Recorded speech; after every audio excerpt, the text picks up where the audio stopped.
በስመ ስላሴ በስመ አብ ወወልድ ወመንፈስ ቅዱስ አሐዱ አምላክ አሜን። ታሪክ አባ በኪሞስ 11 ታሕሳስ በዛ መዓልቲ እዚኣ ቅዱስ አባ በኪሞስ አዕረፈ። እዚ ቅዱስ አቦ ድማ ካብ ሃገር ሬስ ደቡብ ግብፂ ዞባ መፂል እዩ። አባ በኪሞስ ካብ ክርስቲያን ወለዱ ተወሊዱ ካብ ብንእስነቱ ክርስትናኡ አጽኒዑ ናብ መጓሳ አባጊዕ ወለዱ ተዋፈረ። አባጊዕ እናሓለወ እንተሎ ድማ ናይ እግዚአብሔር ፃውዒት ናብኡ መፀ። ኣብቲ ግዜ ድማ ዕድሚኡ ገና 12 ዓመት ነበረ። ኣብ መጓሳ አባጊዕ እንከሎ መልአኽ እግዚአብሔር መንእሰይ መሲሉ መፂኡ ረኸቦ።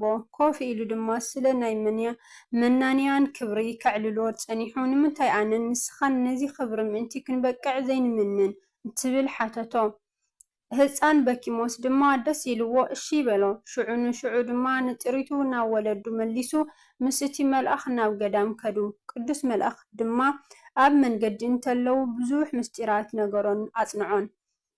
ረድኤተ እግዚአብሔር እውን ኣሓደረሉ። ልክዕ ናብ ሓደ ገዳም ምስ በጽሑ ግን ተሰወሮ። ቅዱስ በኪሞስ ድማ ናብ ገዳም ኣትዩ ናይ ምናኔ ህይወት ጀመረ። ኣብኡ ከዓ ከም ቁልዕነቱ ንኣቦታት እናገልገለ ስርዓተ ገዳምን ትሕርምትን ኣርምሞን ተጋድሎን ብጥብቂ ኣጽንዐ። ኣብኡ ኣብቲ ገዳም እንተሎ ድማ ምንኩስናን ተቐበለ። ን24 ዓመታት ኣገልጊሉ 36 ዓመት ምስ መልኦ ድማ ተባሕትዎ ተመነየ። ካብ ኣቦታት ተባሪኹ ድማ ጭው ናብ ዝበለ በረኻ እናዘመረ ተጓዓዘ። ኣብ ሓንቲ ቦታ ድማ ናይ ቀትሪ ሃሩርን ናይ ለይቲ ቁርን ከይተሰቀቀ ን3 ዓመታት ጸለየ።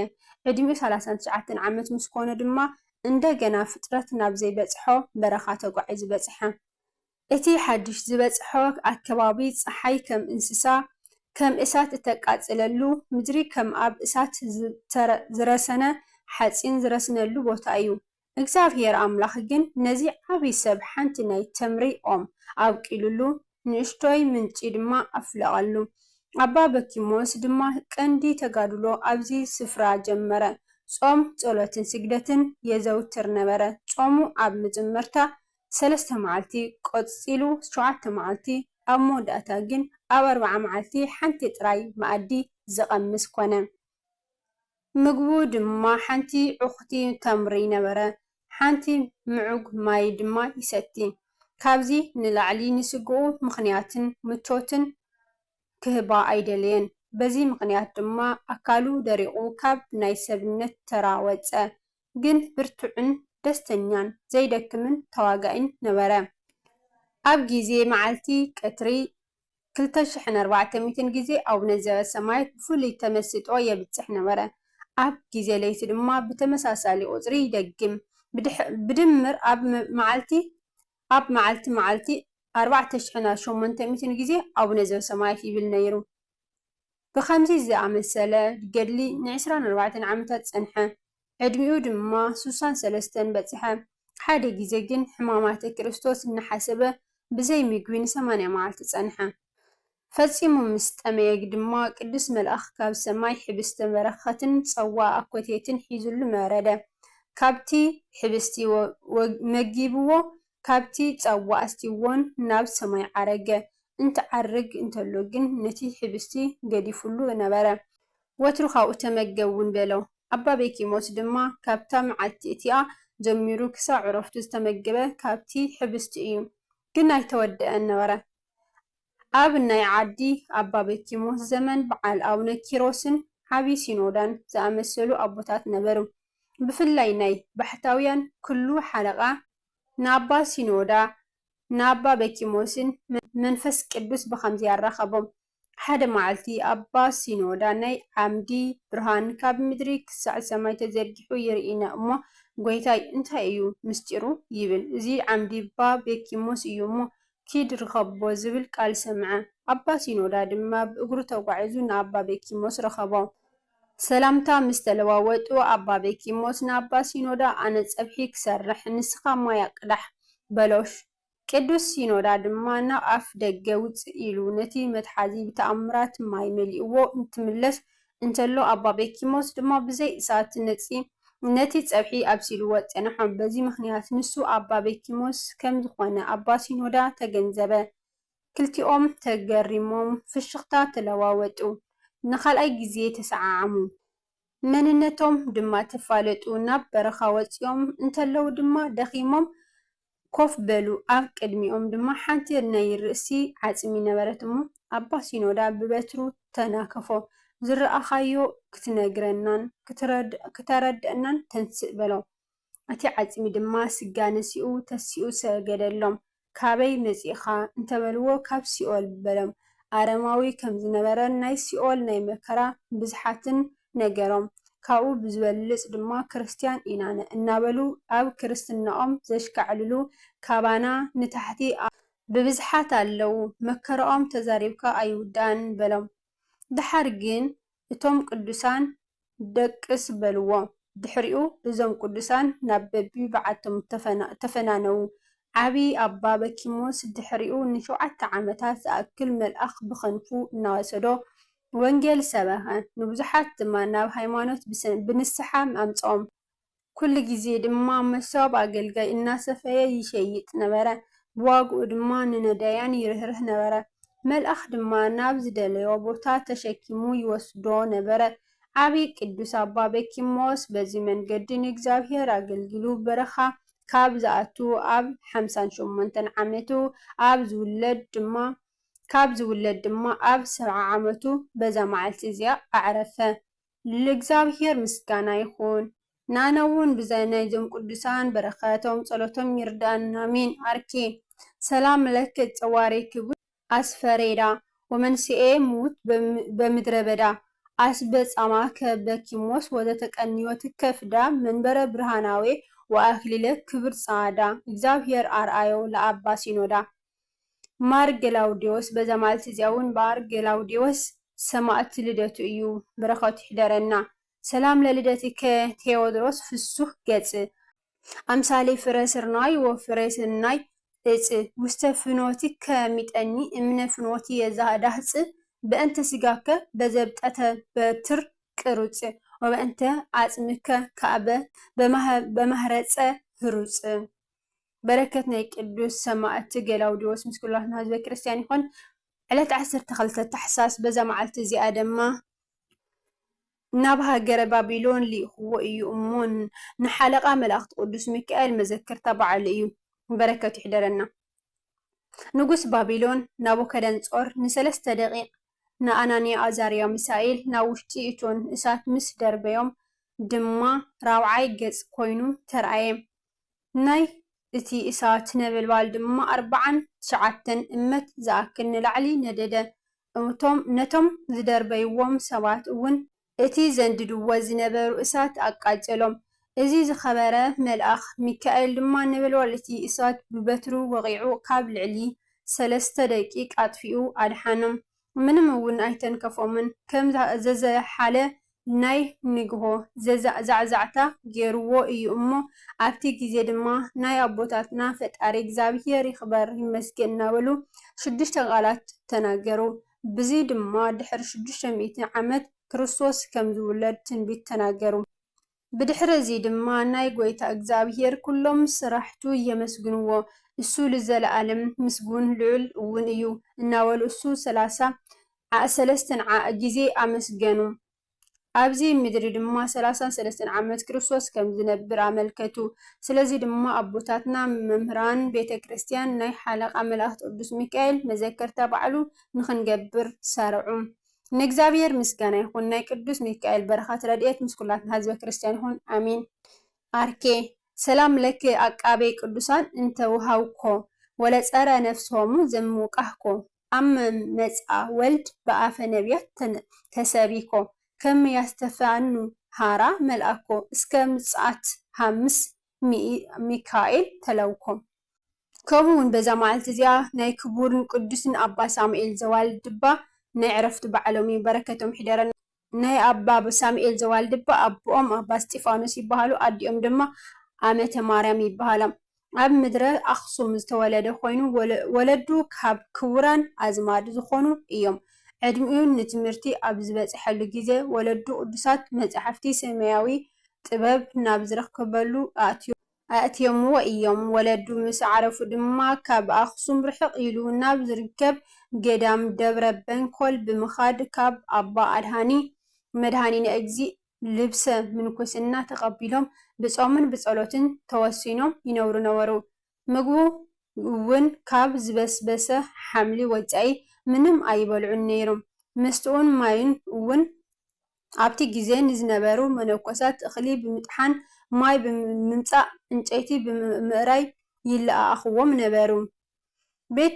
ቤተሰቡ ናብ ዘለዎ ንኽሪእዎ በቢግዝኡ እናመፁ የሸግርዎ ስለ ዝነበሩ ካብዚ ቦታ ወፂኡ ናብ ካሊእ ብምኻድ እግሩ ክሳዕ ዝሓብጥ ብስግደት ብጾም ብጸሎት ተጋደለ። ካብዚ ብምቕጻል ናብ ካሊእ በረኻ ከይዱ 40 መዓልትን 40 ለይትን ካብ እኽልን ማይን ተኸዊሉ ፈጣሪኡ እንትልምን ኣናብስቲ እናብርትን ዘፍርሑ እንስሳታትን እናመፁ ይሰግድሉ፣ ርጋፅ እግሩ ድማ እናለሓሱ ይምገቡ ነበሩ። ካብ ዕለታት ሓደ መዓልቲ ኣብ መንገዲ እንትጓዓዝ ዓብይ ቃላይ ረኸበ።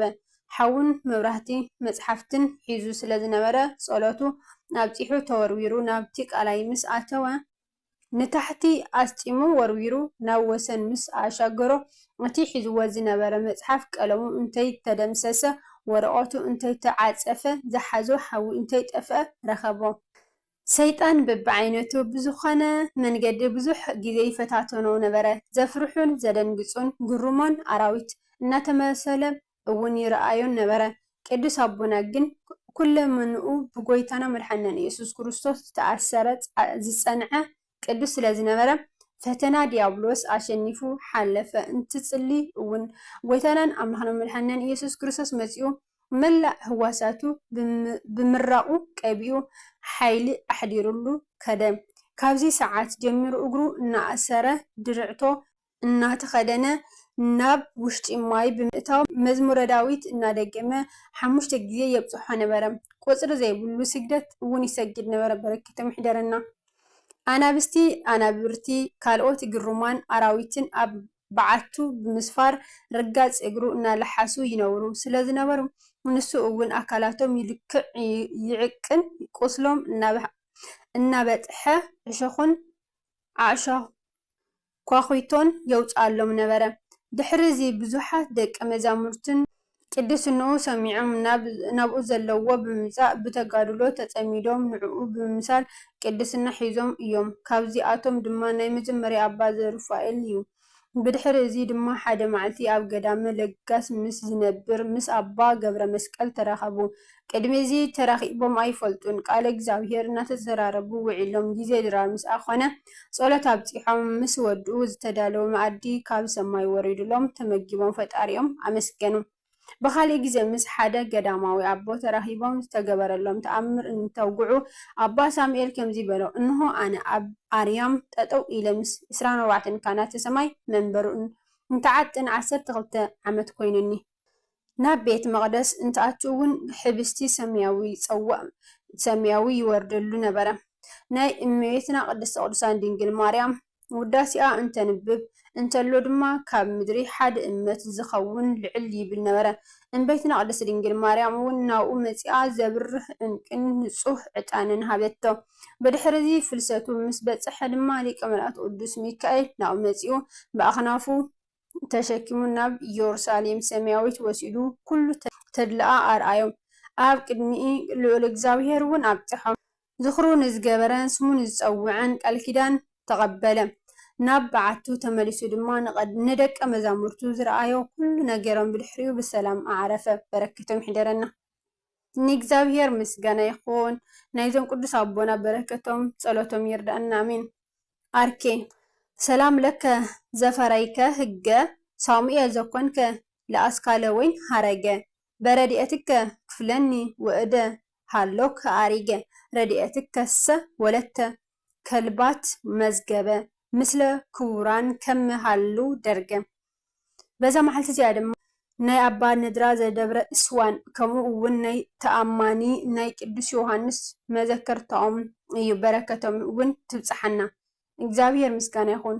ናይዞም ኩሎም ቅዱሳን በረከቶም ይሕደረና አሜን። አርኬ ሰላም ለከ ነድራ እምእመን ዝእም ደብረ እስዋን ሶባ ይፀዋዐከ ዘልፈ በውስተ ዛቲ መካን ይስድድ በጸሎትከ ወይጉየይ ሰይጣን ከመ አስሃትያ ይሰድድ በነፋስ ቀጢን። ከምኡውን በዛ መዓልቲ እዚኣ ናይ ቅዱሳን አንጢቆስን ፈጢኖስን ኣብ ዘመን ከሓዲ ዲዮቅልጥያኖስ ብሰማዕትነት ዓረፉ። እዞም ቅዱሳን ብስጋ ኣሕዋት እንትኾኑ እንተለዉ ናይ ዘመነ ሰማዕታት ፍረ እዮም። ኣብ እዋን ንእስነቶም ብሃይማኖት ጸኒዖም ፍቕሪ ክርስቶስ ከም እሳት ኣብ ልዕሊኦም ይነድድ ነበረ። ቅዱስ እንጢቆስ ከሓዲ ንጉስ ዲዮቅልጥያኖስ ንክርስቲያን መሳቀይ ኢሉ ዘዳለዎ መሳርሕታት ስቃይ ምስ ተመልከተ ካብ ማእኸል ህዝቢ ብትቡዕ ልቢ ተልዒሉ ንንጉስ ዘለፎ። እቲ ንጉስ ከዓ ንከኣስርዎ ኣዘዘ። ኣሲሮም እውን ናብ መጻወቲ ኣዳራሽ ንኸቅርብዎ ኣናብስቲ ንክሰድሉ ኣዘዘ። እቶም ኣገልገልቲ እውን ንኣናብስቲ ሃብዎ፣ ንሳቶም ግን ሰገድሉ። ገረፍዎ፣ ወላ ሓንቲ ኣይኮነን። ብእሳት ኣቃጸልዎ። ሕዚ እውን ወላ ሓንቲ ኣይተተንከፎን። ኣብ ጫፍ ኮይኑ ነዚ ኩሉ ይምልከት ዝነበረ ሓዉ ፈጢኖስ ዘሊሉ ናብቲ ናይ መከራ ኣደባባይ ኣተወ። ሓወይ ናይ ክርስቶስ ስለዝኾነ መቸም ኣይተሸንፎን እንትብል ዓው ኢሉ ተዛረበ። ኣብዚ ግዜ ድማ ኣብቲ ስፍራ ዝነበሩ ብዙሓት ኣህዛብ እውን ኣምላኽ እዞም መናእሰይ ኣምላኽና እዩ በሉ። እቲ መኮንን ድማ ንክልቲኦም ቅዱሳን ምስ ብዙሓት ህዝቢ ኣሰየፎም። በረከቶም ይሕደረና። እግዚአብሔር ኣምላኽ ብጸሎቶም ይምሓረና አሜን።